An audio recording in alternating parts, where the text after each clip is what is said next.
Senate NIGO yasabire kubika emerobelio na gwetia amachiko amatingu iliokoenekia abakori emeremo be serikali imeyense nkonyora bale Eng'Eria yabo ya Ritaya ekero bakorire emeremo yabo kaukona samagacho ye bunge heyo erituko ria rero chinga kicho kurwa ebirangerero byae hasorobotirwe committee ya Labor and Social Welfare Moseneta we county ya Kisii Richard ONYOKA osabira baseneta kubika amachiko ayo harachiko bakonya abakenya abo bakorire emeremo yabo na bakonyora Eng'Eria yabo.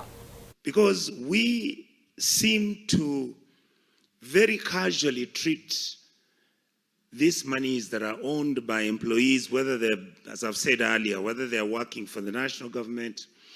I don't have the evidence whether there were any who have worked for this National Assembly or rather Parliament, but I know Parliament has been behaving reasonably well recently.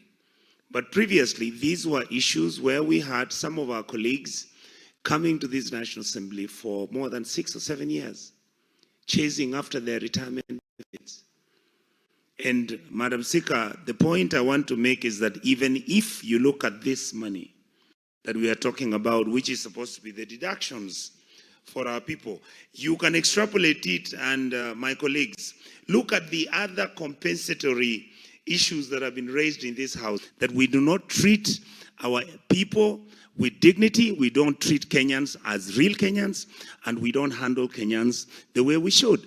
And Madam Speaker, I want to raise an issue which I saw where a member of parliament of Kituru Church South, Anthony Kibagendi, is being vilified, and in fact the house has decided that he has not behaved very well by him publicly mentioning that basically, as members of parliament, even the Senate, we are becoming useless.